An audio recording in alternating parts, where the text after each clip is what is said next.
Halo minasan, kembali lagi bersama podcast Konbanua ketiga kali ini ditemani sama aku Dila Delia Juliarti sebagai host podcast Konbanua hari ini. Oke, jadi hari ini kita bakal ditemenin sama narasumber yang keren, tapi nanti aku bakal spill ya. Nah, hari ini Konbanua UNED mengadakan kegiatan workshop bahasa Jepang nih. Dan kegiatan workshop ini kegiatannya banyak dan juga seru-seru pastinya. Dari mulai pretest, materi, Q&A, dan juga ada sesi FGD, ada sesi diskusi nih sama para peserta dan mereka akan dibentuk kelompok. Nanti mereka bakal bikin dialog bahasa Jepang. Wah, keren banget ya. Dan mereka juga kreatif-kreatif banget loh. Dan mereka juga semangat dan aktif berpartisipan dalam kegiatan workshop ini. Nah, ngomong-ngomong, kenapa sih Konbanua ngadain workshop bahasa Jepang ini?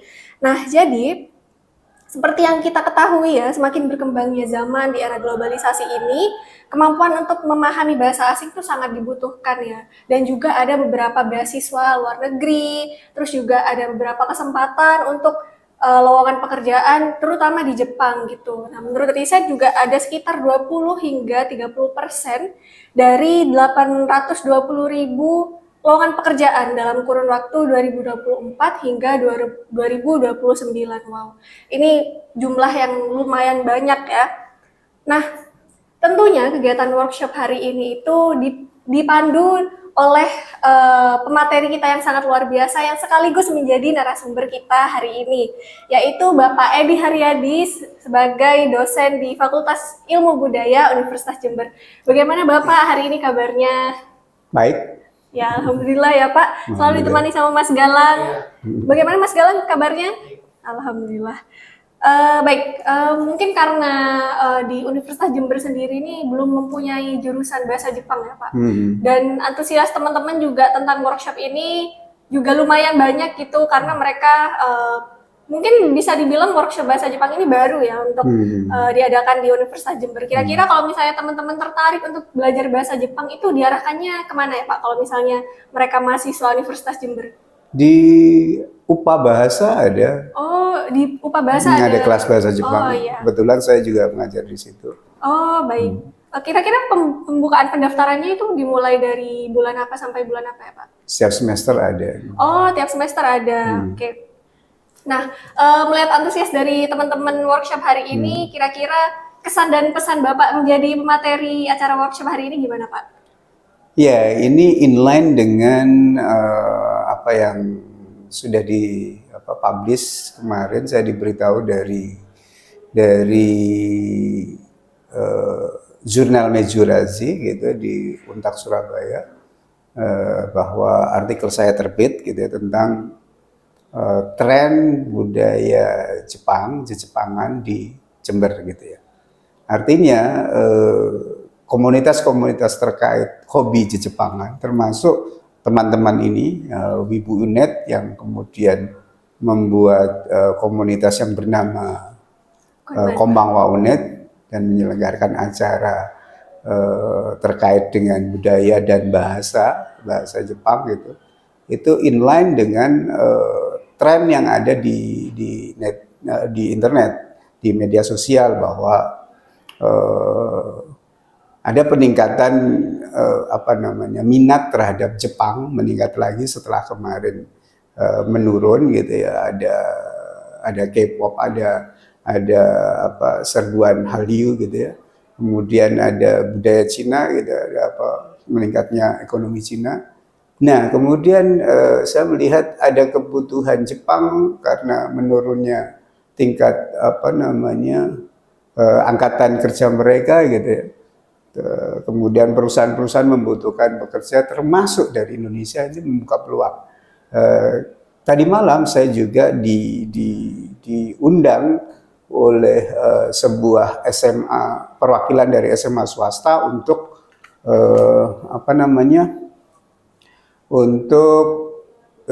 memberikan pandangan tentang kemungkinan membuka kelas bahasa Jepang di Banyuwangi di SMK tersebut. Dan itu memang terkait juga dengan LPK yang mulai berdiri gitu ya, untuk selain yang sudah ada, untuk menjawab tantangan dan peluang dari pemerintah Jepang mengundang anak-anak muda Indonesia untuk bekerja di sana seperti itu. Jadi ini saya kira minat terhadap Jepang ini kemudian muncul kembali, dan itu inline juga dengan artikel yang saya tulis di jurnal Mezurasi yang dinyatakan terbit kemarin. Seperti itu. Baik. Dalam mengajar bahasa Jepang ini, apa media atau teknik yang biasanya Bapak gunakan untuk memudahkan peserta didik memahami materi yang Bapak sampaikan? Karena kan bahasa Jepang itu susah, Pak. Apalagi huruf hiragananya itu kan banyak dan harus dihafalkan gitu. Yeah. Pada dasarnya bahasa Jepang yang saya ajarkan untuk misalnya sebagai mata kuliah pilihan di jurusan sastra Indonesia dan juga di Fakultas Keperawatan gitu ya. Dan satu lagi di usaha perjalanan wisata di FISIP gitu. Itu karena hanya 1 semester dan hanya 2 SKS. Jadi saya nggak terlalu banyak memberikan beban kepada mereka mengenal huruf hiragana katakana sampai mereka bisa menuliskan nama mereka di dalam huruf hiragana itu sudah keren. Terus bisa membaca merek-merek yang ada tulisan hiragana katakana, terutama yang katakana gitu ya. Misalnya Mama Remong gitu, ada Mama Raimu, tahu Mama Lime. Itu jadi salah satu cara untuk mereka mengenal katakana, tapi dengan lucu gitu. Ini orang ibu-ibu se-Indonesia nggak tahu kalau dipisui kalau dalam bahasa Jawa kan, Mama Raimu. Karena lime dalam bahasa Jepang raimu seperti itu. Itu menarik seperti hal-hal seperti itu, fakta-fakta seperti itu. Bapak sendiri kan punya pengalaman pernah jadi pengajar di Jepang langsung ya, Pak? Tidak. Di sana itu pelatihan. Pelatihan untuk Japanese teacher training. Seperti itu. Nah, selama menjalani pelatihan itu apa sih pengalaman menarik yang Bapak dapatkan di situ? Saikuringu, yaitu setiap sore saya melakukan cycling, bersepeda karena trotoar yang nyaman, aman gitu ya. Terus kemudian ya karena musim semi, sejuk. Coba kalau di sini kan panas kan gitu seperti itu. Udah gitu trotoarnya nggak nyaman gitu, nggak bisa dilewatin. Gitu. Terus yang kedua ya karena itu adalah pelatihan, artinya ide-ide pengajaran yang diajarkan oleh sensei-sensei kami di sana itu juga sangat menarik. Dan juga waktu itu kan saya ditunjuk oleh Japan Foundation Jakarta sebagai karom, sebagai kepala rombongan yang kalau dalam bahasa Jepang sebagai dancho. Kepala cho itu ketua, kepala, dan itu pasukan seperti Senenjan, Gebodan, zaman-zaman Jepang gitu ya. Dancho itu sebagai kepala rombongan. Nah, oleh teman-teman, saya kan kalau mereka butuh saya dipanggil kan. Dancho, jangan. Saya orang Jawa Timur rasanya gimana gitu. Seperti itu. Padahal mereka nggak punya pikiran apa-apa, terutama teman-teman yang dari pulau-pulau lain. Kalau anak Jawa Timur yang ngomong gitu, seperti itu. Itu apa dari Indonesia aja atau ada dari Indonesia? Lain? Jadi ada 20 guru seluruh Indonesia yang dikirim waktu itu bersamaan dengan saya waktu jadi danjonya. Gitu. Seperti itu. Awal-awal Bapak belajar bahasa Jepang itu menemukan kesulitannya tuh di mana, Pak? Dan gimana caranya supaya ini gampang deh ngafalin ini gitu?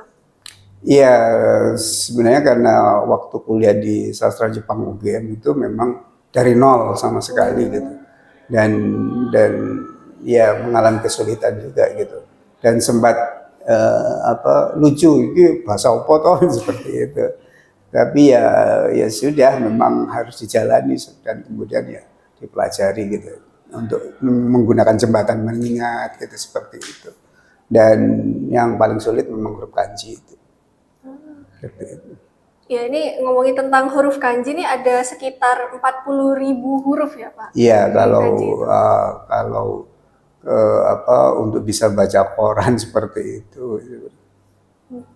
Baik, di Jepang juga ada kata-kata misal sayonara itu kan artinya sampai jumpa, tapi itu malah mengartikan kita nggak bakal ketemu selamanya gitu, Pak. Nah, untuk pemula itu kan kita kadang susah gitu.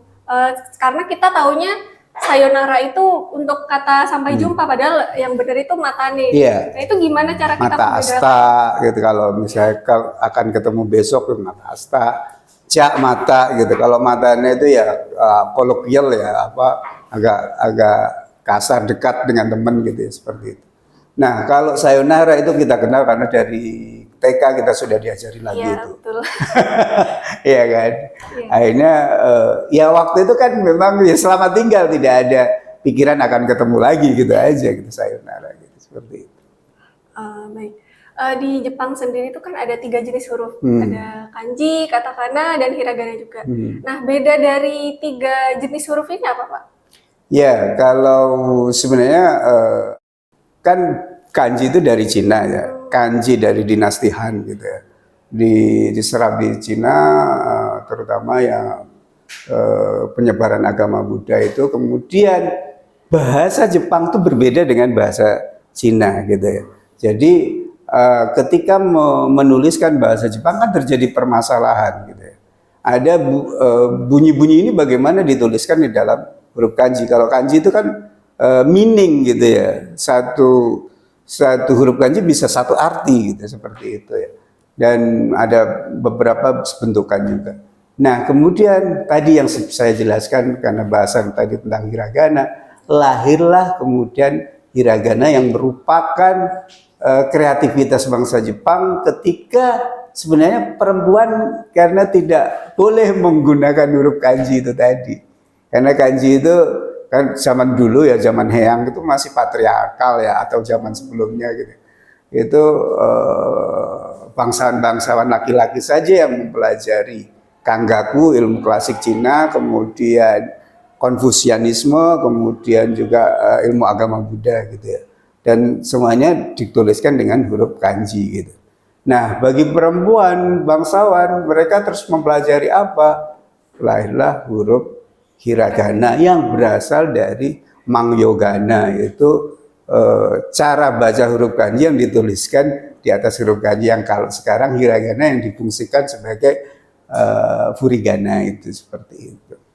Jadi kemudian justru dari kreativitas membuat huruf hiragana ini, di mana perempuan kemudian bisa menuliskan kisah-kisah, menuliskan surat, menuliskan hal-hal sehari-hari yang terjadi di lingkungan keraton Jepang, gitu, kerajaan Jepang, maka kemudian lahirlah ya novel pertama di dunia, yaitu Genji Monogatari, yang ditulis oleh Murasaki Shikibu, itu dalam huruf hiragana, bukan kanji.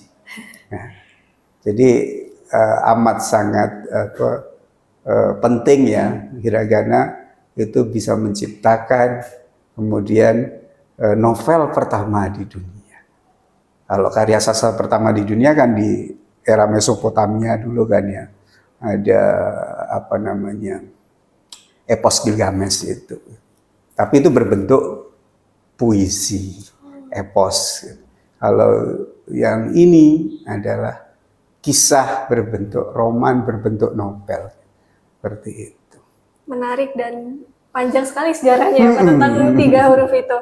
Kalau katakana lain lagi loh. Kalau katakana justru seperti mangyogana gitu. Fungsinya awalnya adalah sebagai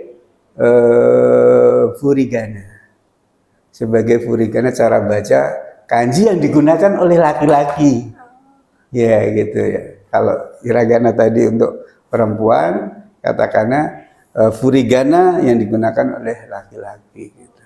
Yang kemudian berubah ketika modern, katakana digunakan untuk menuliskan kata-kata asing, serapan ya, kemudian juga nama ilmiah juga dituliskan katakana, dan juga pernah digunakan di era telegram gitu ya, seperti itu. Sementara kemudian sekarang semuanya digunakan dengan fungsinya masing-masing. Hiragana terutama untuk kata-kata yang nggak ada huruf kanjinya, dan inflection of verb atau konjugasi ya. Di belakang kata kerja itu ada bagian yang nggak dituliskan kanjinya, karena ini bahasa Jepang bukan bahasa Cina gitu. Seperti itu. Demikian juga kata sifat gitu ya.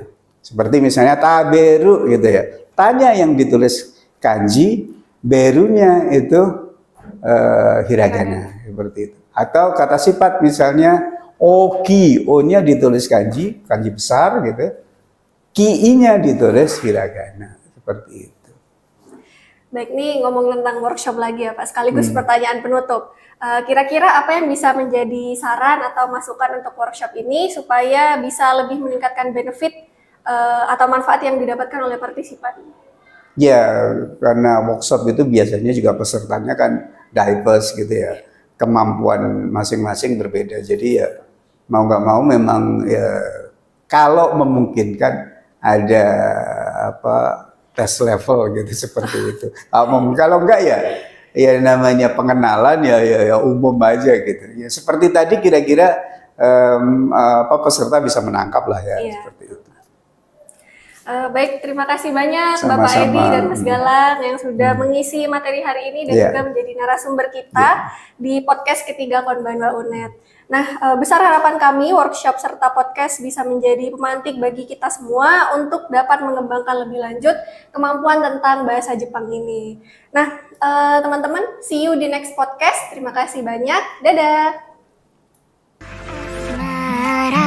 Berapa rasanya ku di dekatmu, oh asmara, dengar bisik